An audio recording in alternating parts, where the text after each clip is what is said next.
ഇനി നമുക്ക് പഠിക്കാനുള്ളത് തന്നിരിക്കുന്ന ഒരു മിശ്ര ഭിന്നത്തെ അതിനെ വിഷമ ഭിന്നത്തിലേക്ക് മാറ്റണം. അല്ലെങ്കിൽ എങ്ങനെ പറയാം, നമുക്ക് മിക്സഡ് ഫ്രാക്ഷനെ അതിനെ ഇംപ്രോപ്പർ ഫ്രാക്ഷനിലേക്ക് മാറ്റണം. അപ്പോൾ നമുക്കറിയാം, ഇത് ഇവിടെ തന്നിരിക്കുന്ന ക്വസ്റ്റ്യൻ ഒന്നാമത്തെ ക്വസ്റ്റ്യൻ ഇതാണ് 3/4. ഇതിൽ ഈ ആദ്യത്തെ 3നെ നമ്മൾ പൂർണ്ണസംഖ്യ അല്ലെങ്കിൽ ഇൻറ്റിജർ എന്ന് പറയുന്നു. ഈ 3നെ അംശം അല്ലെങ്കിൽ ന്യൂമറേറ്റർ എന്ന് പറയുന്നു. ഈ 4നെ നമ്മൾ ഡിനോമിനേറ്റർ അല്ലെങ്കിൽ ഛേദം എന്ന് പറയുന്നു. നമ്മൾ ചെയ്യേണ്ടത് ഈ പൂർണ്ണസംഖ്യയും ഛേദവും പരസ്പരം ഗുണിച്ചതിന് ശേഷം അതിനോടൊപ്പം ന്യൂമറേറ്റർ കൂട്ടണം. എങ്ങനെ? ഡിനോമിനേറ്ററും ഇൻറ്റിജറും പരസ്പരം ഗുണിച്ചതിന് ശേഷം ന്യൂമറേറ്റർ കൂട്ടണം. ഡിനോമിനേറ്റർ ആയിട്ട് തന്നെ എഴുതാം. ഛേദവും പൂർണ്ണസംഖ്യയും ഗുണിച്ചിട്ട് അംശം കൂട്ടുക, ഛേദമായിട്ട് തന്നെ എഴുതണം. ഓക്കെ, അപ്പോൾ എങ്ങനെ ചെയ്യാം? നമ്മൾ നേരത്തെ പഠിച്ചു കഴിഞ്ഞു.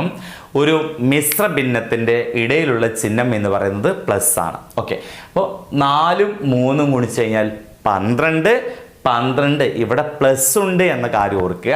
അപ്പോൾ 4ഉം 3ഉം ഗുണിച്ചാൽ 12 + 3 15/4. ഓക്കെ, അപ്പം 3/4 എന്ന മിശ്ര ഭിന്നത്തെ വിഷമ ഭിന്നത്തിലേക്ക് മാറ്റി. അതാണ് 5/4. ഓക്കെ, അടുത്ത ചോദ്യം ഇതാണ്. അടുത്ത ക്വസ്റ്റ്യന് 2/3/8. അടുത്ത ക്വസ്റ്റ്യൻ 2/3/8. 2/3/8. ഓക്കെ, ഈ 2നെ പറയുന്ന പേര് പൂർണ്ണസംഖ്യ അല്ലെങ്കിൽ ഇൻറ്റിജർ. ഈ 3 എന്ന് പറയുന്നത് അംശം അല്ലെങ്കിൽ ന്യൂമറേറ്റർ.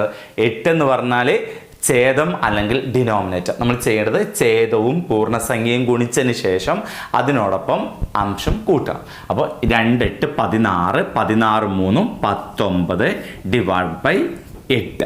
ഓക്കെ, അപ്പോൾ ആൻസർ 19/8 എന്ന് ആൻസർ കിട്ടി. ഇനി അടുത്ത ചോദ്യം ഇതാണ് 10/7/8. 10/7/8. 10/7/8. ഓക്കെ, അപ്പോൾ 10നെ നമ്മൾ പൂർണ്ണസംഖ്യ അല്ലെങ്കിൽ ഇൻറ്റിജർ എന്ന് വിളിക്കുന്നു. 7 എന്ന് പറയുന്നത് അംശമാണ്. 8 എന്ന് പറയുന്നത് ഛേദമാണ്. നമുക്ക് ഛേദവും പൂർണ്ണസംഖ്യയും തമ്മിൽ ഗുണിച്ചാൽ 8 ഗുണിക്കണം 10, 80. 80ഉം 7ഉം കൂട്ടിക്കഴിഞ്ഞാൽ 87/8. അപ്പോൾ ആൻസർ 87/8. ഇനി ലാസ്റ്റ് ക്വസ്റ്റ്യൻ ഇതാണ് 3/1/4. ഒരു മിശ്ര ഭിന്നമാണ്, ഒരു മിക്സ്ഡ് ഫ്രാക്ഷനാണ്. അതിനെ നമുക്ക് വിഷമ ഭിന്നത്തിലേക്ക് മാറ്റാം.